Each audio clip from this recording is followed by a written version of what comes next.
Welcome to today's episode, which is part one of a series in the collaborations ComplyTech, where we will explore the cutting edge of financial crime prevention.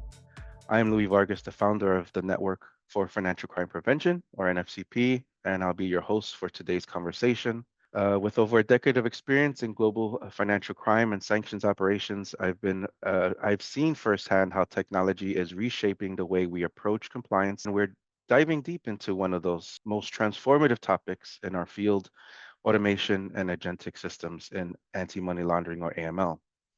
Joining me is Faisal Islam, CEO of ComplyTech and a true visionary in the compliance space.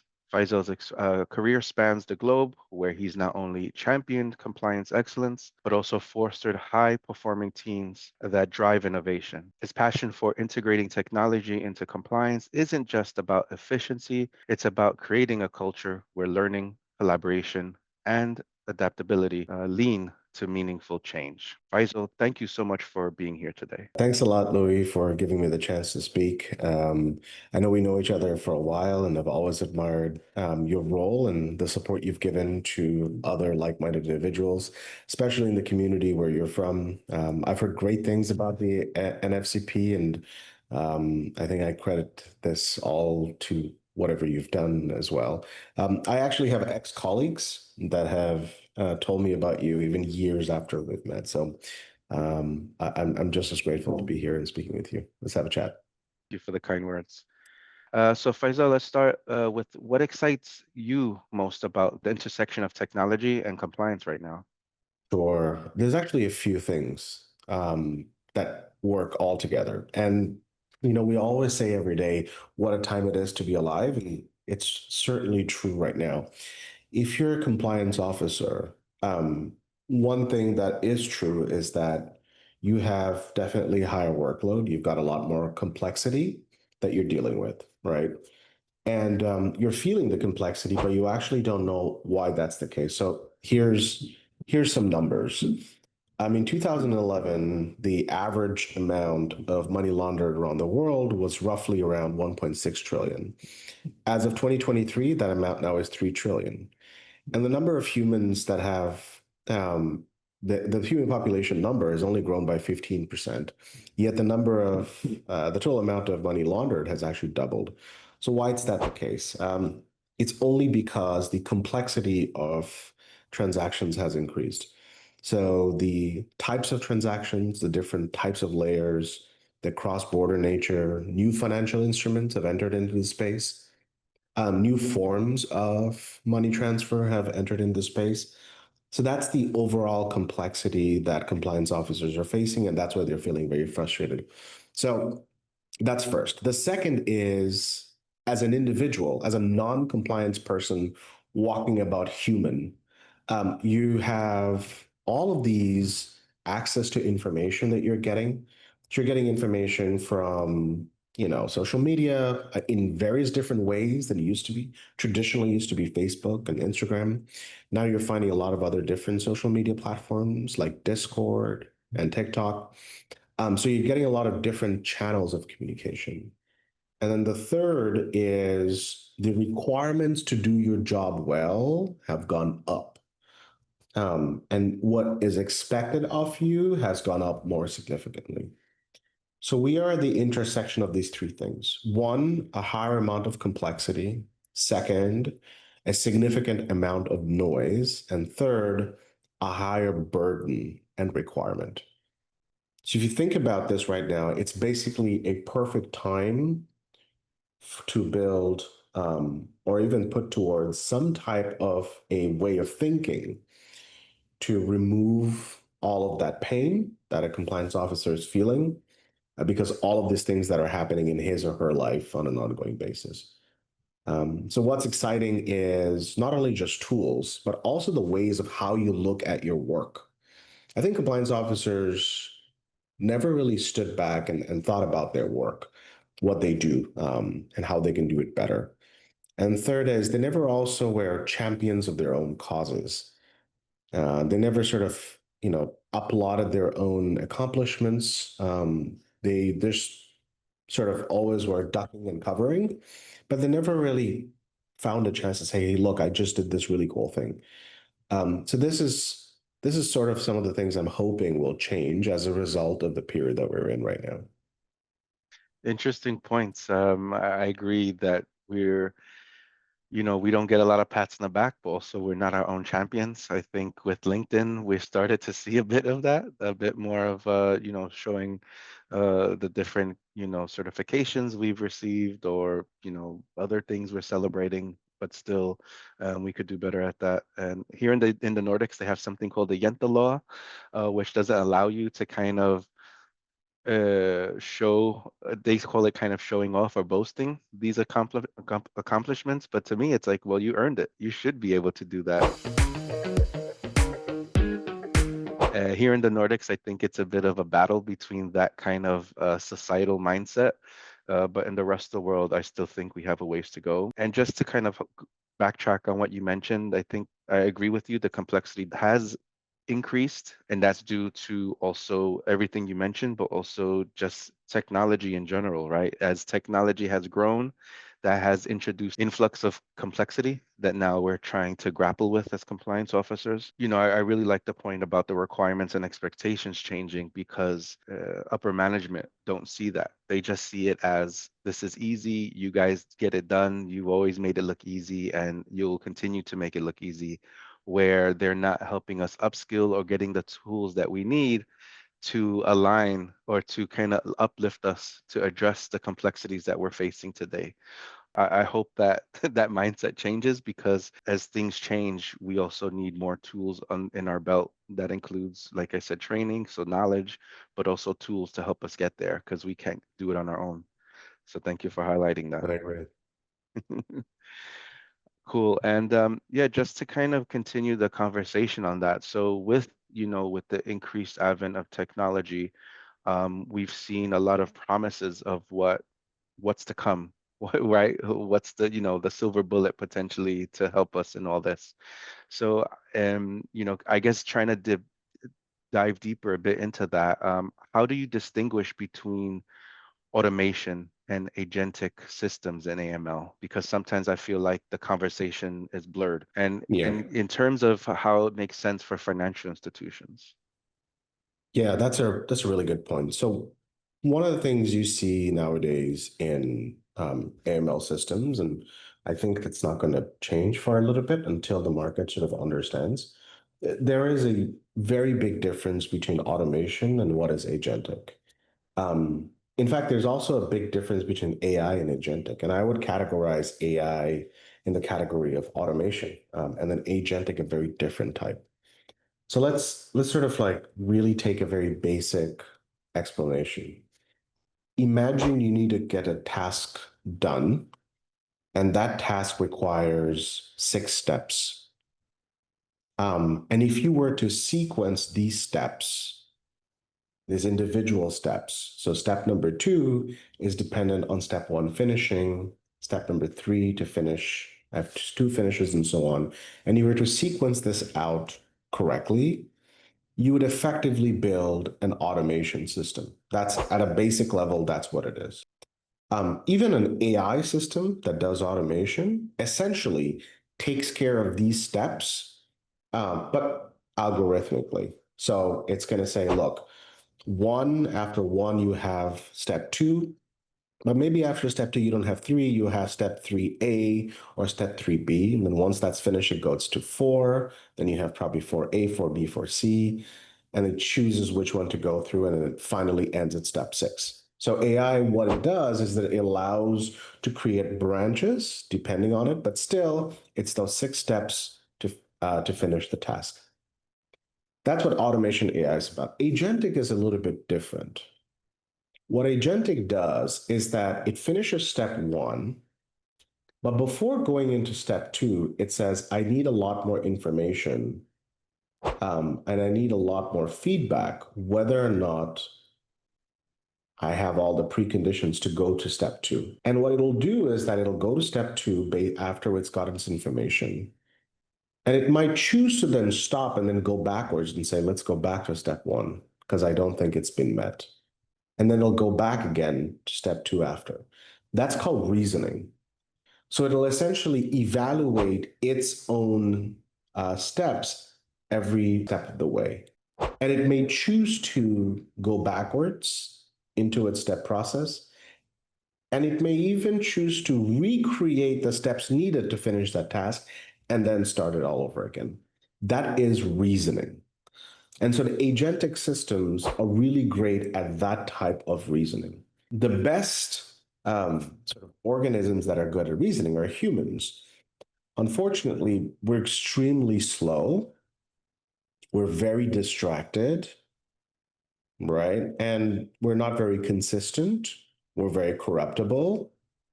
We have distractions all the time.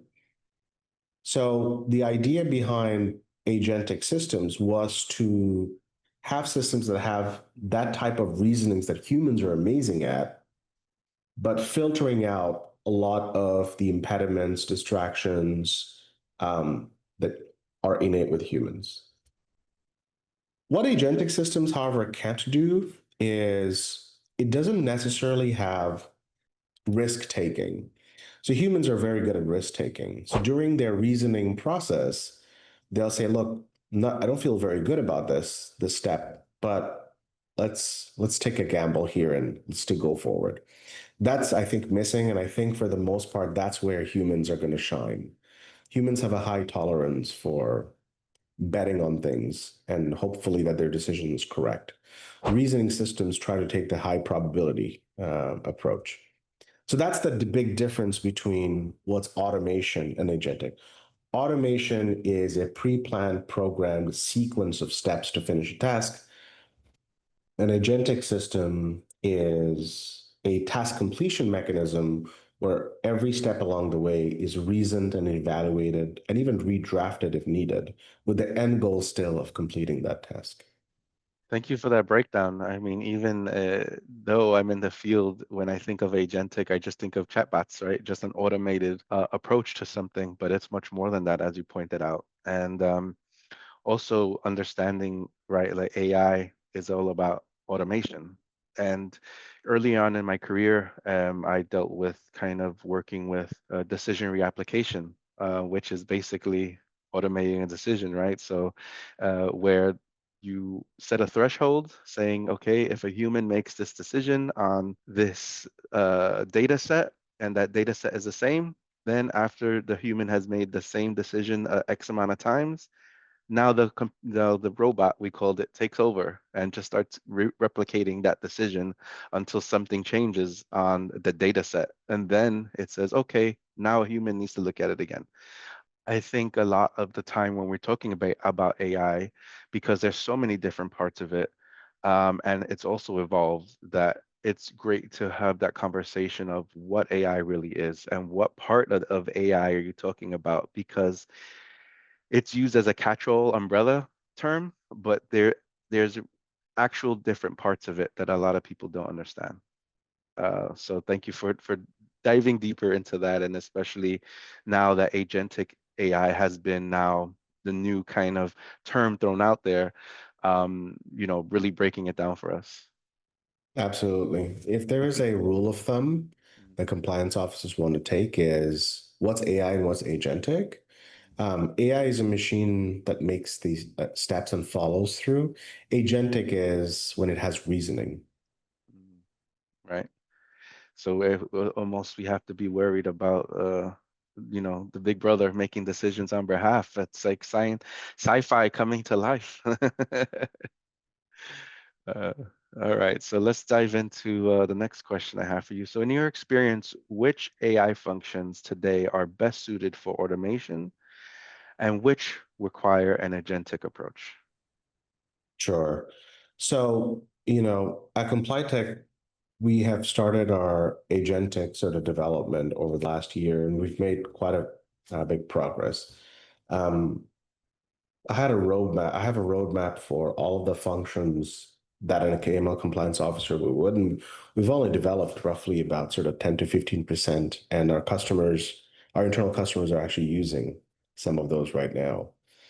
Um, Without sort of going on every single item, because that take a long time, I'll give an example where automation is really, really good, and where you might need agentic. So let's take onboarding. Onboarding, which includes KYC and KYB. When you're verifying a customer, an individual or a business, let's take individual because it's a little simpler to explain. When you're verifying an individual, and if it's in a non-face-to-face manner, you're going to be getting a picture of their ID or whichever is the valid form of identification. You're going to be, you want it reviewed, you want the information validated, you want it to be correct. You want that also to match the details that were picked up in either the application form or some other type of client registration. And then you want to make a decision as to whether or not the identification corresponds to that individual and then accept them. At the same time, you probably want to screen them against any sanctions lists. You want to see whether they show up in any PEP lists or adverse media and so on. That is where a lot of automation and AI is effective at. So automation is really great at scan the ID, find the information that was in the application. Is it correct? Great. Is it not? Send it back. Okay, you've got it. Now look it up into section screening list. Is it there? Great. Follow whatever your company's policy is for that. It's not there? Great. Move it along. Check. Are they a PEP? Yes. All right. Follow what your company's supposed to do for PEPs. It's not there? Okay. Move along. Adverse media check. Is it somewhere showing up? Nope. Okay. Is it? Okay. Take an agentic approach. And I can talk a little bit more about that part. But up until the adverse media part, everything can be done in an automated way, and the technology exists for it, and it's incredibly cheap, actually. So about 10 years ago, it used to cost an arm and leg for that. But now automation on the onboarding is incredibly cheap. It's insanely cheap. And so when I still see companies in 2025 that are doing onboarding, whether that's KYC in sort of manual and broken manners, where humans are actually involved in it, I just tell myself maybe they must be swimming in money because I don't know why you would want to spend very valuable, costly human time to evaluate things that they're not very good at, and get them involved in a process where they're not going to be particularly useful. So that's where automation is really great at. Agentic would be really great at transaction monitoring. So when you are reviewing transactions itself, there are multiple different data fields or variables inside of a transaction. There's the amount, there's the type of transaction, there's the time of the transaction, there's the sender or the sender location and the beneficiary, there's the purpose, there's also different pieces and variables inside of that transaction. That in itself requires evaluation by itself. It also needs review as to whether this transaction has occurred before in that context, similar type. You also want to know if this transaction is part of other types of transactions that are not connected, right? So if you imagine a transnational organization, a criminal organization that's sending transactions, they're going to send transactions that have to do with the actual drug payment, but they'll also send payments to their accountant. They'll also send payments to rent for the drug house that they have. They'll also have to receive payments from their drug sellers. So these are all individually different transactions, but together they form that story. And agentic is good at finding the reasoning behind a transaction, finding and deciding that a large group of transactions are similar and have to do with this single root cause or source. That's where agentic is really great at. And on top of that, it has to remember the next time this transaction happens that they evaluated it. And it also has to keep remembering to look out for in the future when this happens again. That's where agentic is fantastic at. As you can see, automation wouldn't work here. So that's where you need agentic operations for this. Another place where agentic could be used, and remember I paused when we were talking about automation in KYC, KYB, I paused at adverse media. The reason why agentic would be really great there is because um, once you notice a name of your customer that shows up in an adverse media article, think about the steps that an analyst does when they open it up, they look at the actual article and they say, well, is this article a valid piece of article? Like, is this a good journal? Are they well reputable, right? And then they start reading it. They look at the date. Is this recent? Then they try to find that person's name inside of that article. They look at what they did. They try to see, does the age correspond to that? Then they go through the paragraph of reading and go, what's the activity they're accused of, or that why they showed up? Is that activity actually in line with my company's policies or not? And then are there other individuals in there that could be useful?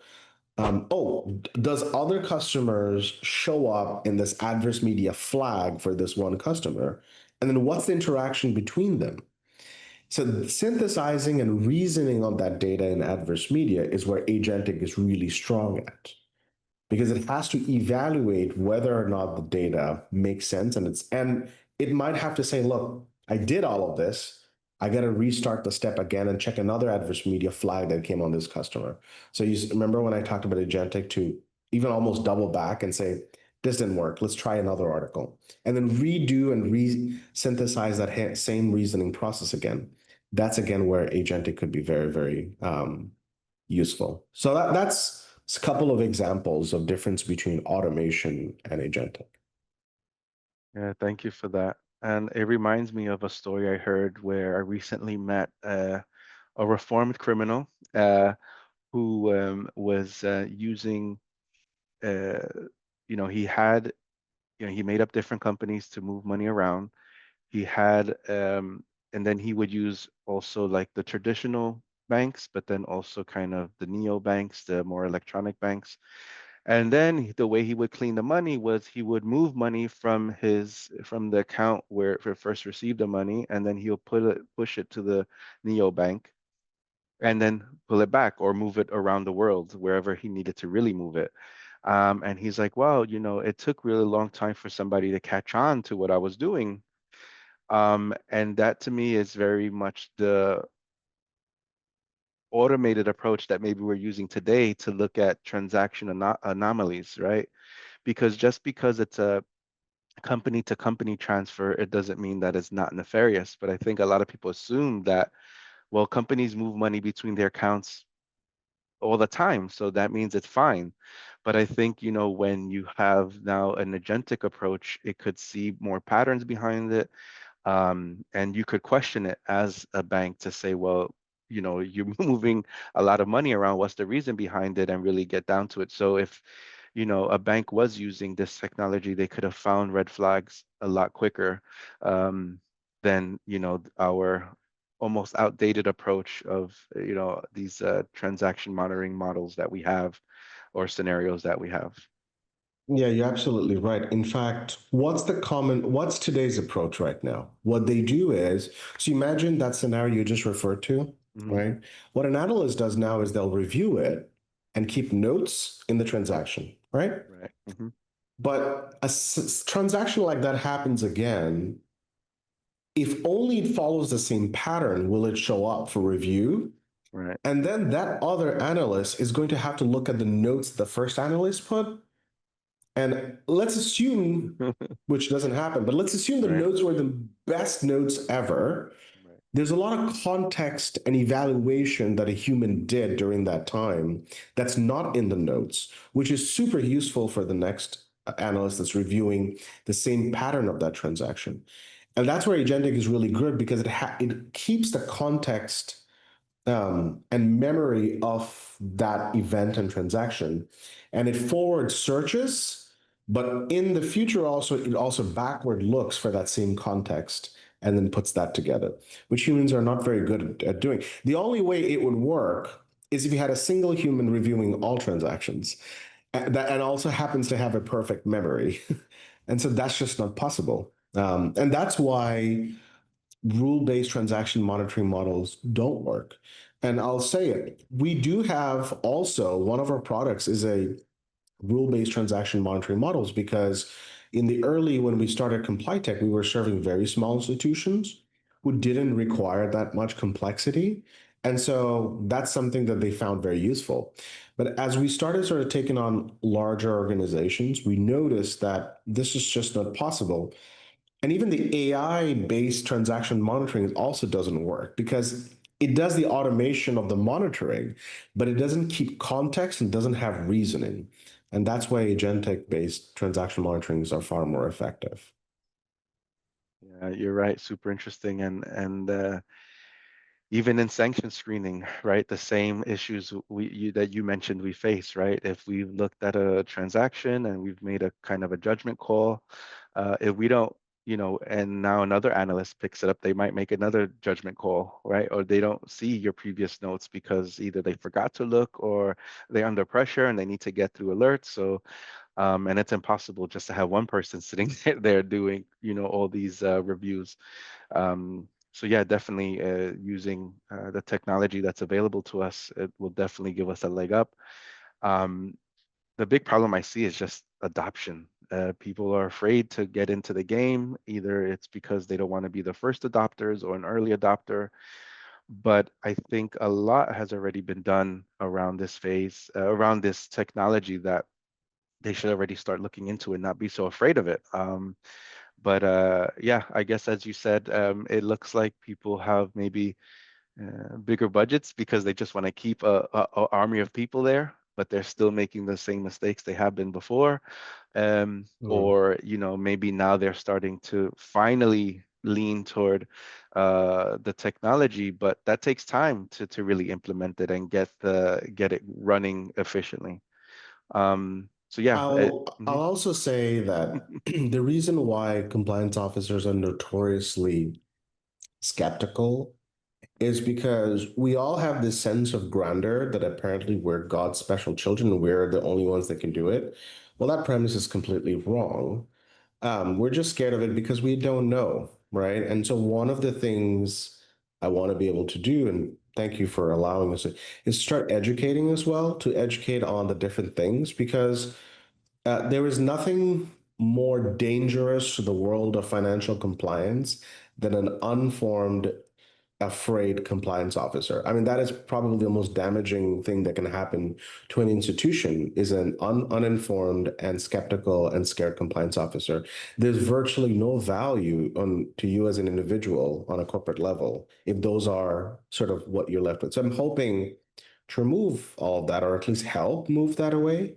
And the other thing is, compliance officers are also not very good at like product innovation. And product innovation is a skill set, but it's not a skill set you're born with. I think it's a skill set that you can learn how to get better at, just like learning how to draw a tree. Some people, sure, they're better at it when they're young, but if you learn how to draw a tree really well, over time, you're going to draw a really exceptional one. And but you have to get involved and interested into it, because if you were to ask a compliance officer if they had a one-horse buggy, make something really great for organization, their solution would be a 12-horse buggy.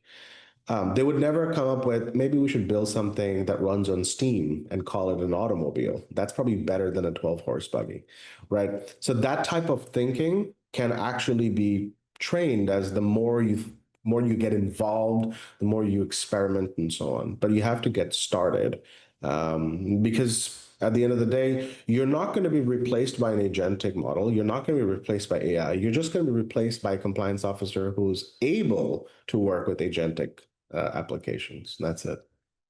Interesting point. And I agree. Sometimes, because, compliance officers are more the rule followers, we put the blinders on and, when we're not really innovative because we're just trying to keep everything safe. But we also need to be creative to solve all these issues that we face today. So I think it takes that dual mindset that you mentioned. So yeah, very good call out there. And I think it's very cool to be part of the product space because you could advise on the risk and compliance angles, but you could help think about the different ways that things could be done.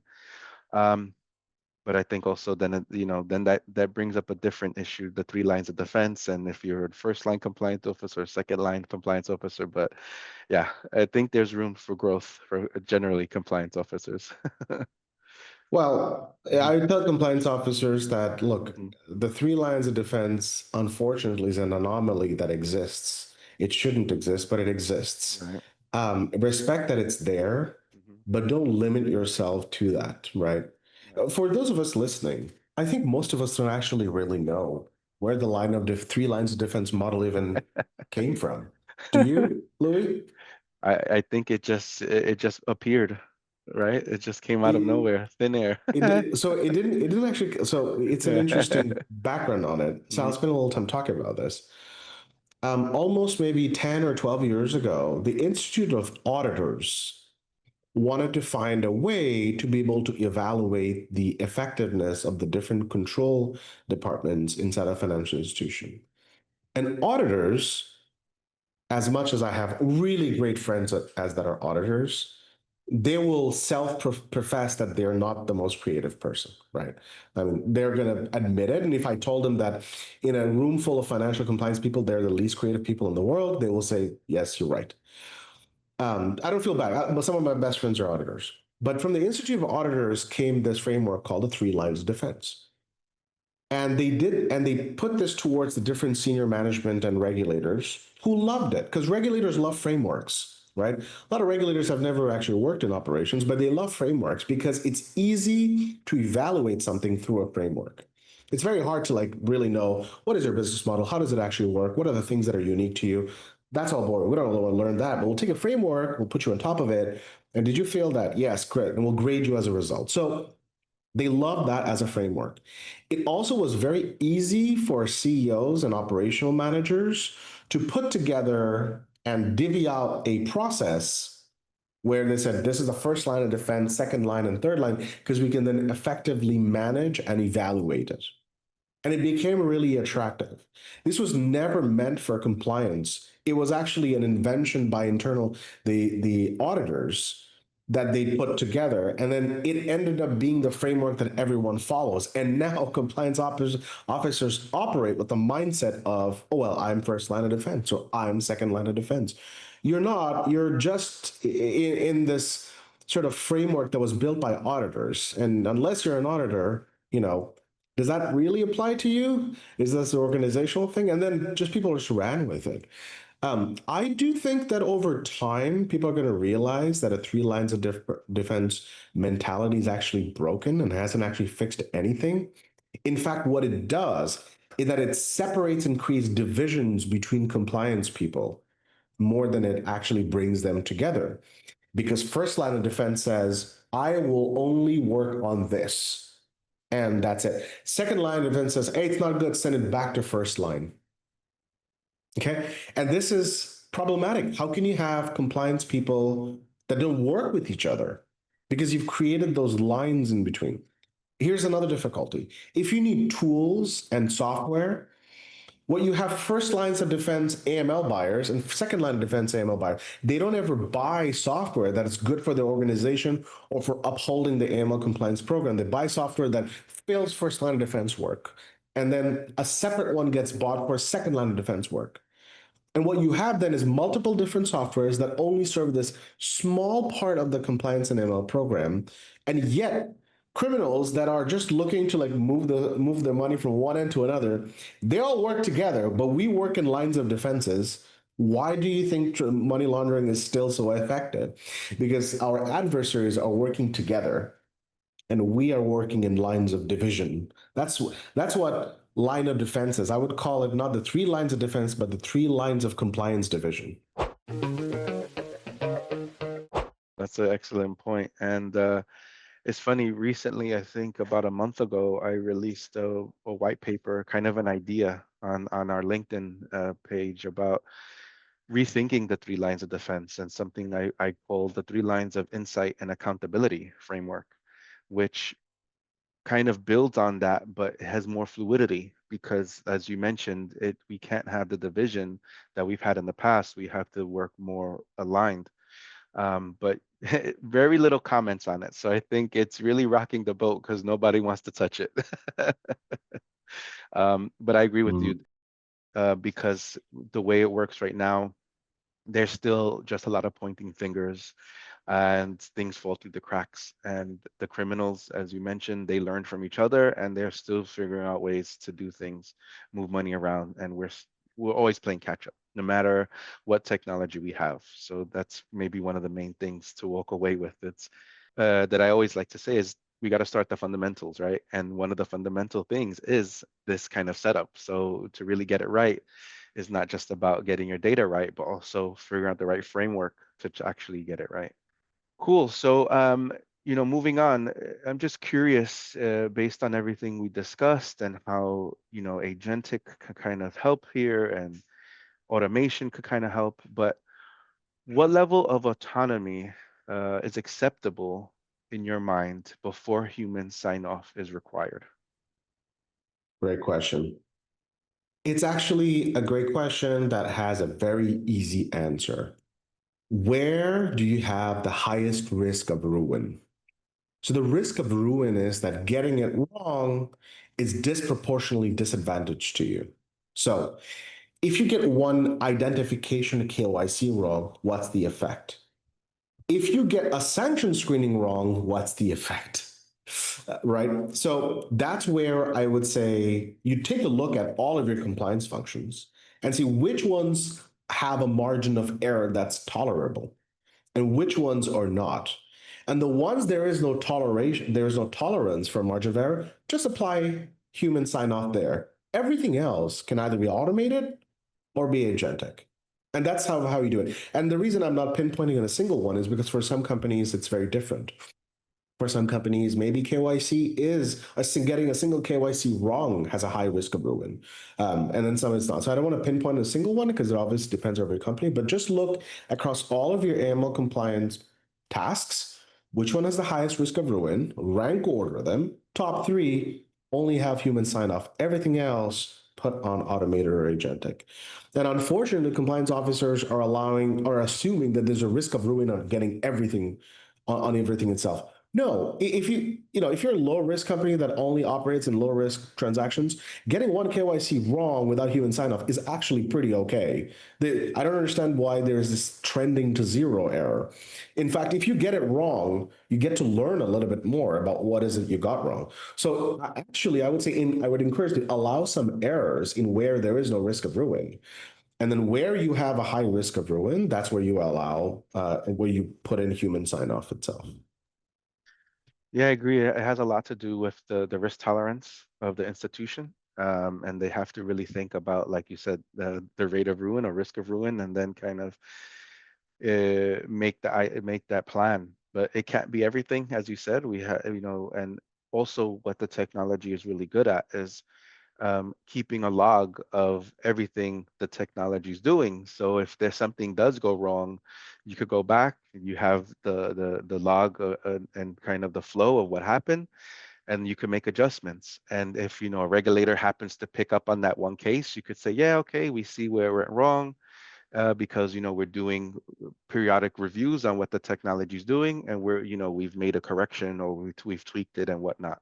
So just because, and I think that's another thing to call out, is just because you might say we don't want a human in the loop on certain things, that doesn't mean they won't be a QA at a different time where you can see if there has been an error. Um, so yeah, I did you have anything to add to that point? Yes, I would say that you should encourage and welcome errors. Mhm. There's this obsession of getting errors to zero. Right.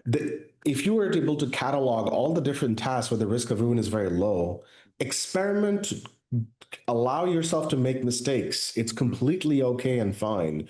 And in fact, no one's going to go to jail if you get a few errors on low risk items that have no risk of ruin. In fact, you get to learn a lot more. You probably are allowing a little bit more business. It probably acceptance a little bit higher, and it was low risk anyways. Mhm. You allow yourself to make errors. There are lots of areas where you can experiment a little bit more, especially on low risk and low risk of ruins. Yeah, and that's something that I always mentioned is that you could have it work in parallel for a while to get you comfortable, right? So you have your normal setup, then you could have your new kind of ideal setup and test it. So then you have a backup if you don't like what's going on in the new setup, you still have your traditional setup. And then once you get more comfortable around it, then you could turn the switch off here and let your system run. Or you could go all in. But there's ways to work around it. But I think to your point, we just have to get to the point where we're working with it and getting, like you said, allowing more errors so that we could learn, not only us but the systems could learn. Cool. And yeah, as I mentioned earlier, going back to something I mentioned, that there are a lot of companies and banks that are afraid of being first adopters. And now talking about kind of the region that I'm sitting in now, where are Nordic banks already using automation successfully in AML, and where are the limits showing? Sure. I'll start talking about regionally where you're at right now, and then I'll talk a little bit more sort of outside of that region. Specifically, you're referring to the Nordic region. In the Nordic region, your question was where they're successfully using automation. I don't think any AML officer from the Nordic region is going to say that anything has been done successfully because, we're pessimistic by nature. Um, but I would say where there has been some automation is more on the alert generation. So there's some transaction monitoring, whether that's using SQL systems, whether that's using some type of a macro and Excel hybrid, that type of system where just generate alerts, that's been done fairly okay. Onboarding customers, so they fill up a KYC form, there's a background identification happens, and it confirms that they are who they say they are. There's some automation there, and it's working out fine. And also flagging individuals that show up in sanctions, right? Or a similar name was found in lists. There's some automation that's happening there. And overall, I mean, of course, um, there's areas of improvement, but overall, that's where they're seeing a lot of it. But it's showing limits. So what's happened now is that, especially in the Nordic region, you're going to notice that those who were traditionally financial institution providers that were in the different AML legislative folds, there's new participants, right? There's now telcos and lenders that were traditionally never part of the AML legislation are now falling into it. And these companies have never used AML. So for them, in order to apply these obligations, they'll only look for automation because it doesn't make sense to them to verify an ID manually. It doesn't make sense to them to review transactions manually. And so one way or another, that region, the AML functions are going to get automated. If not, I was trying to find a word for agenticized. It doesn't make sense, but where agentic applications are going to take over. You could coin a term. Because It's okay. Make one up. agenticized, I don't know. It doesn't even sound very good. But where agentic applications are essentially going to run some of the functions of the AML processes. But so that's where I see the limit. So it'll be customer demand, which basically you can't start hiring humans. So you need immediate deployment of technology to do a lot of the evaluation and reasoning. And at the same time, your customers are requesting a lot more products and services, and you just don't have humans to keep up with it. So by necessity, you'll have to just end up having, either automation or agentic technology to take over. That's what I'm seeing sort of regionally. Correct me if I'm wrong. You're obviously a better expert in that region than I am. I would say outside of the Nordic region, depends. So if you're talking about, let's say, the Central European zones, um, there's a lot more automation in the onboarding, transaction monitoring, and screening space. Let's look at our compliance colleagues that are in the GCC space, or the Gulf Cooperation Council, a lot of it is very manual. I think that region is in desperate need of automation, whether that's AI, agentic, or whatnot. The African subcontinent compliance officers are still struggling with a lot of manual work. A lot of automation hasn't really happened there. I'd say the UK compliance officers, for the most part, actually have a pretty sophisticated onboarding automation system. That's only because the customer registry lists are fairly transparent, so it's easy for them to identify them. They also have access to a system called CFAS, which checks for any type of fraudulent related events with those customers because it's a system that's populated by other UK institutions. In North America, it's very similar to UK. And I would say Latin America and the Asian Pacific countries have sort of a hybrid where some of it has automation and some of it doesn't.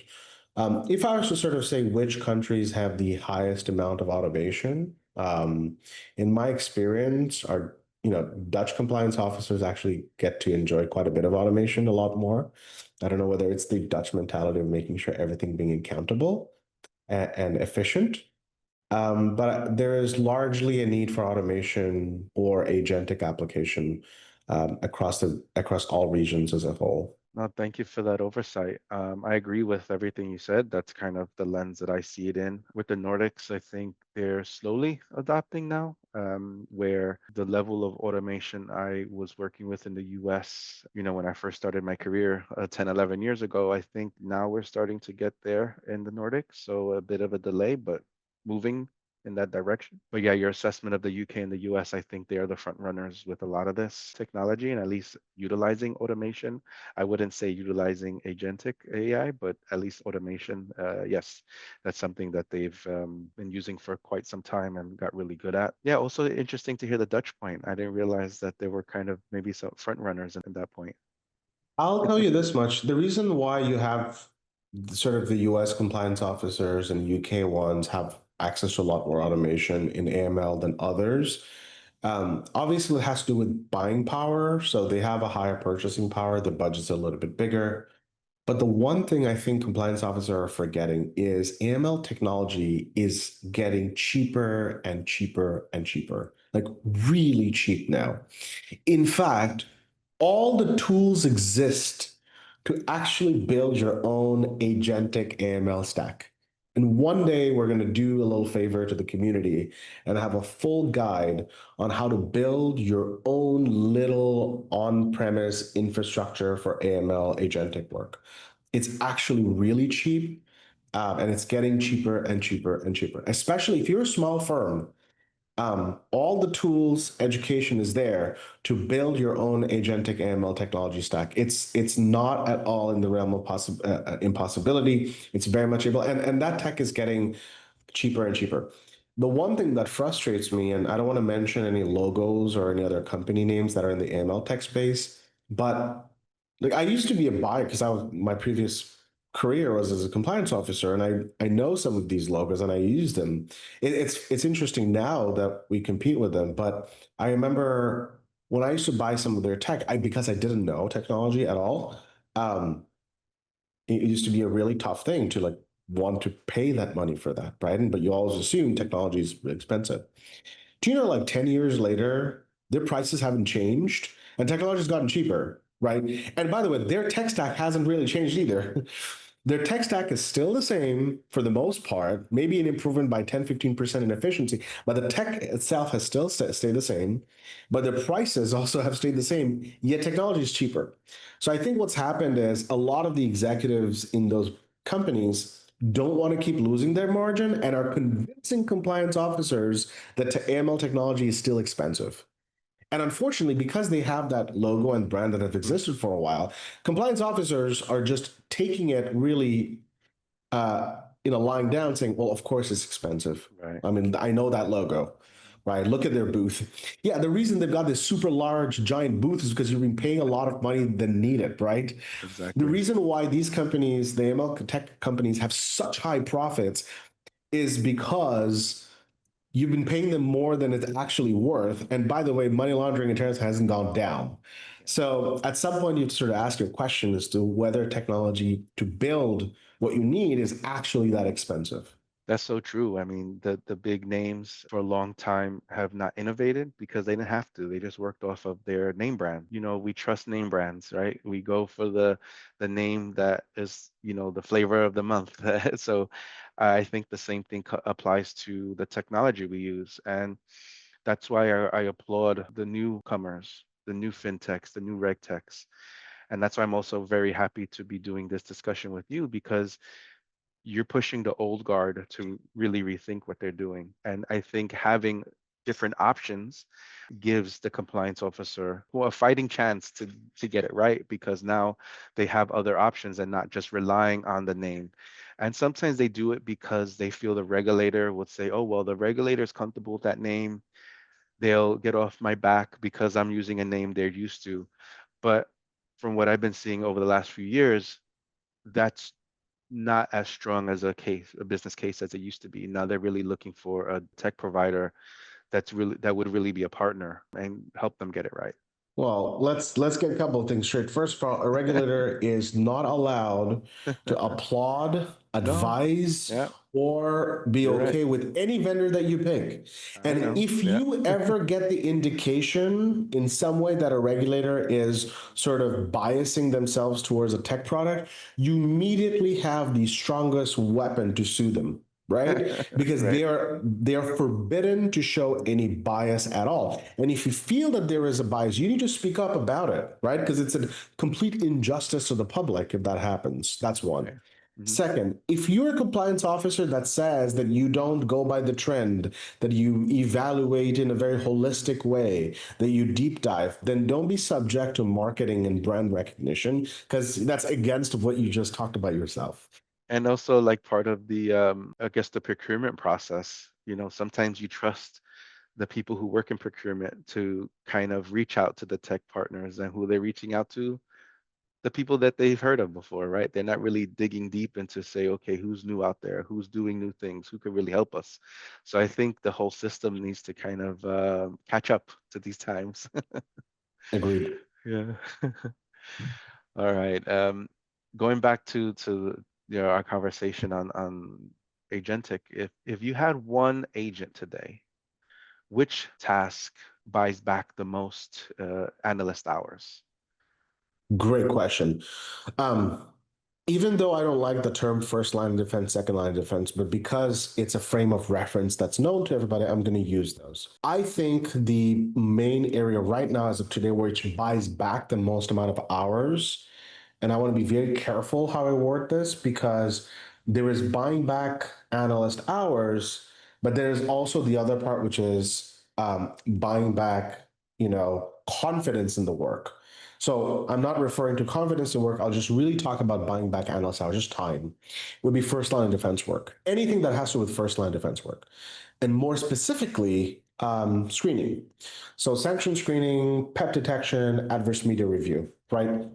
This is where you can buy back a significant amount of analyst hours back. In fact, some of our customers are using one of our first line defense work, and I also know a lot of companies that are using other types of agentic work for first line defense, and the ROI is incredible. There's a lot of what's called low cognitive work in AML screening, right? So you get an alert in sanction screening, but then you do sort of part of it is meaningless reviews where you might get a country alert and then you'll see, okay, maybe it's a neighboring country. Well, you don't recognize the neighbors of the country, so you'll Google Wikipedia and you're like, is this country a neighbor of it?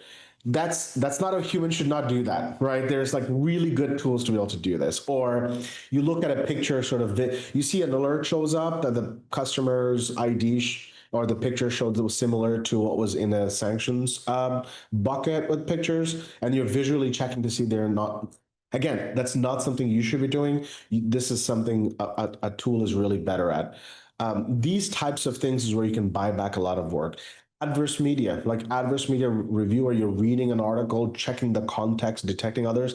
That is a lot of work, which first line of defense, 2-year junior analysts are just not very good at, but they're spending a lot of time doing that because they're required to. And that's where you can get back a ton of time. Let me tell you also sort of what the costs are for these types of actions. And because I know the pricings of first line of defense agentic work, because we have ours, but I also know other competitors are charging for it. Right now, the price to review and close an alert using an agentic application for sanction screening is roughly between 50 to 65 cents per alert. there is technology now that charges you between 50 and 65 cents to close a single alert that has to do with sanction screening. And it's a little bit more, about 20% more, if you are doing the same thing for adverse media screening related alerts. So that's what is available out there. So now you imagine how long does an analyst take to review a sanctions alert, a PEP and adverse media, check how much you're paying him per hour for that one alert. Is it cheaper than 65 cents? Probably not. So maybe that's where you can buy back a lot of your hours and so on. And by the way, there isn't a single first line of defense analyst that says, I love looking at sanction screening alerts. Right. My day is filled with joy when I look at adverse media screening alerts and review. No, they don't want to also do it, Mhm. right? So you've got first line of defense folks that are inexperienced because usually they're the juniors that are doing a job that they don't want to do. It doesn't bring them any enjoyment. And by the way, there's cheaper to be able to do it. And some of these things like pet detection adverse media are low risk of ruins, right? So it makes total sense to be able to have better options. Yeah, and what I see is that you hire, like you said, junior people to do first line alerts, and they're burnt out within the first year, right? Because it's repetitive work, it's menial work, they're not using their brain. And what you end up doing is you're training these junior employees to then go somewhere else. And they'll use their Yeah, brain somewhere else because then they'll have a year or two of experience with you doing first line work, and then they'll move into a more kind of complex task somewhere else usually, or maybe second line, depending. Um, so you're really training people for other companies, because then what happens in the company that they work for, usually they get stuck in that role because it's like, no, no, we need first line people. You're really good. You're going to stay here. Instead of looking at ways then you could transition them out or have like a rotation, it's like, no, you burn them out. They end up leaving, and that ends up even costing you more. So I think, even to your point, you're paying somebody more per alert, but then then when they leave, you have to hire somebody else, which costs money, train them up again, so they're not effective right away. So that whole process costs more in total, even more than the quote that you provided, that 50 to I agree. 65 cents per alert. I agree with you. And you were kind of already highlighted a lot of this, but maybe there's more examples of what skill shifts inside a team once agents take over the repetitive work. Sure. So if you think about sort of the entire compliance journey when you're reviewing different transactions or customer alerts and so on, there are what's called high cognitive work. And where you can shift the attention and the joy and the reason why you got into this space is to actually focus your time and high cognitive work. I'll give you an example. You've got all these alerts that have been closed, and these alerts are all deemed matches or worthy or escalated, etc. Now, what you're doing is you're taking all of these alerts and you now want to build a case that you want to report because it's now a reportable collection of cases or a reportable collection of alerts. Drafting that to make sure that the end recipient, which is a law enforcement officer, can understand the full context of the crime that you detected or can understand the full context of the suspicious activity that has predicate criminal offenses. Understanding and putting that into context is where you have high cognitive work. Now, I do know that there are really great agentic applications out there that are unfortunately selling solutions to compliance officers to automate the SAR or STR build. I'm against that only because it is a very high cognitive work. It has a high amount of need.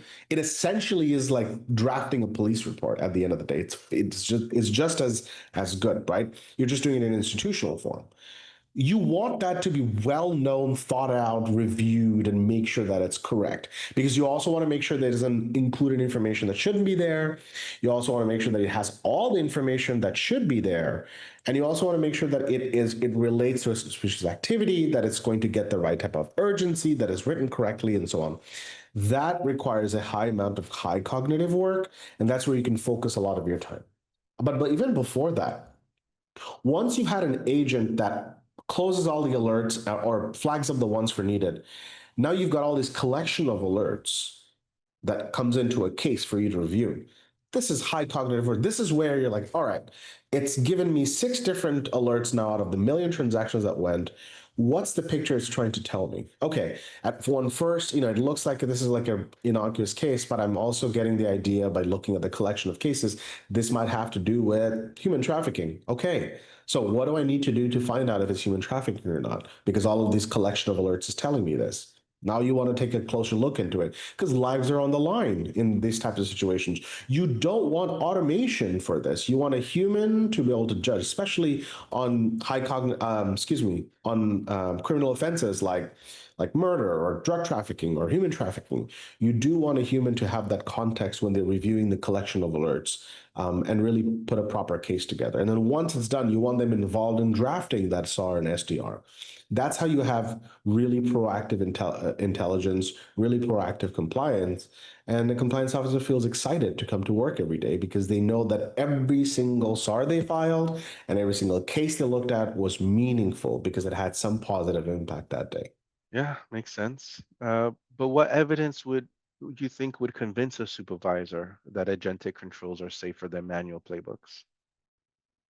Well, the way to be able to do this, like anything in general, is do a very small experiment where you allow one function. I mean, your compliance AML program might have sort of 20 different functions and tasks. Just have one single task run for 3 months. Use one in agentic and one non-agentic. And there is no way that evidence doesn't show. And so just if you do that, you'll be able to do it that way. So their compliance officers know about the concept of A/B testing.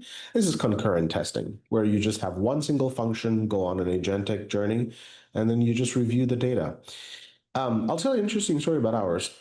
So initially, when we launched our first agentic product, we had it running in a demo environment, and the compliance officers would look at the demo and then validate whether they agreed with the agent's decision or not over time. And so what they were doing was in the production environment, they were doing it manually like they were doing normally, but they were looking at the demo environment to validate, yes, that the agent's getting it right. But over time, as it got better, they actually started using the demo environment decisions to then make the decisions in the manual environment. They started learning what the decision should be because they were faced with ambiguity in their manual environment. So they started looking at what the agent was doing and just applying that decisions retroactively. At which point we said, look, shall we just move it to, because you're not using it as a teacher anymore. Now you're actually learning from it and applying it to it. So maybe we should just push it to production. So that's what will end up happening. Super interesting. And we got to talk about both sides of the coin, right? We talked about all the positives and kind of where you would utilize agents, but what is one place you refuse to use an agent, even if it demos well? Sure. So I mentioned sort of areas where there's a high risk of ruin, right? You want humans to be involved in high risk of ruin environments. Why? Because literal lives are on the line if you get it wrong. If you're reviewing, for example, a case on human trafficking and you see alerts that have to do with this, you need to get that correct. Because if you don't, someone out there is getting trafficked and you prevent it from doing that. If you know arms trafficking is happening, right? Or you have alerts that look like it's coming from an arms trafficker person or individual or organization, you want to get involved in there. These types of alerts, a collection of alerts that have to do with predicate offenses where lives are on the line. You also want to take a look at where your firm is most vulnerable to. So if you get sanctions incorrect, so that's probably a place you want to get involved in, as well as if you're filing a SAR and STR to to law enforcement, you want to get that correct. FIUs right now have a big problem, which is every institution sends out defensive filings. They just get SR and STR, click submit, done. Why? Because A, there's no penalty on sending a bad report or a terrible report. As long as it fits the schema, it'll be fine. And so FIUs are just inundated with terrible, bad reports. That is making it difficult to then filter out the really good ones and send it to law enforcement. And so, and they also don't want to tell compliance officers not send it because it'll have a freezing effect and it's probably going to slow down valuable reporting. So my suggestion would be to apply a lot of work on this high cognitive sorry, to not have agents touch the high cognitive work yet, because it just doesn't allow for a lot of room for ambiguity. That's sort of what I say on sort of philosophically. Technologically speaking, I also think those same areas are also why you shouldn't touch it, and I'll tell you why. The underpinning of a lot of agentic technology is using some variation of a large language model of some kind. It could be whatever manufacturer, and an LLM of some kind is the underpinning of a lot of agentic applications. And LLMs suffer from a very big issue, which is hallucinations. They're not very good at coming up with concrete data. Sometimes they don't find data points or understanding, they'll just fabricate something. It's called hallucination. It's a term that's being used. I don't think it's a very good word for machine thing. They should be called confabulation. But hallucination is the biggest fault in LLMs. And even to this day, as of today, the best LLMs have a hallucination rate of at least 40%. Means that about 40% of everything they throw out is not founded on data that they've looked at. And even a lot of the commercial applications, now there are work you can do to actually reduce the hallucination, it takes a lot more work. But the LLMs as a bare bone, as a foundation, have 40% of hallucination. And imagine if a lot of these high cognitive work, high risk of ruin work, 40% was actually fabricated. You don't want that to be the case. So that's where I would say, even technologically, you shouldn't touch these areas, some of these areas with agentic work at all. Very good points, and thank you for highlighting that, because I feel like, from what I hear, everybody thinks AI is going to save them. It's going to take away a lot of work. It's going to be a lot of savings, but it's really insightful for you to highlight what it can really be used for and what it should be utilized for now, and maybe what should be kind of saved for a different time, or really saved for the humans, because we have that gray area and not the, that on and off as a computer or robot does. Mm-hmm. Um, but yeah, Faisal, this has been an incredibly insightful conversation. Your perspective on how automation and agentic systems can not only streamline AML and fin crime processes, but also elevate the role of compliance professionals is truly inspiring. It's clear that the future of compliance isn't just about keeping up with regulations, it's about leveraging technology to create smarter, more agile systems that protect both institutions and society at large. To our listeners, thank you for joining us. If you're as passionate about the future of financial crime prevention as we are, we'd love to hear from you and hear your thoughts. Reach out to us on via LinkedIn, or comment below to continue the conversation. And don't forget to subscribe to our LinkedIn pages for updates and to see subsequent episodes, or invites to a live meeting. We'll see. To live webinars or for discussions with Faisal, who is shaping the future of compliance. Faisal, any final words for our audience? No, thanks a lot for giving me the time and opportunity to be able to speak here. I think, one of my goals that I wanted to set out when I got into technology several years back was to bring the joy back into AML compliance. That has been absent. There isn't a single AML compliance officer that will say, I feel joy in my work. And so if my mission really for my entire life is to be able to bring to bring joy back into AML compliance work. Great sentiment, and I can't agree with you more. So on that note, I want to thank you again, Faisal, and all of you for tuning in. Until next time, stay curious, be brave, and stay compliant. Thank you.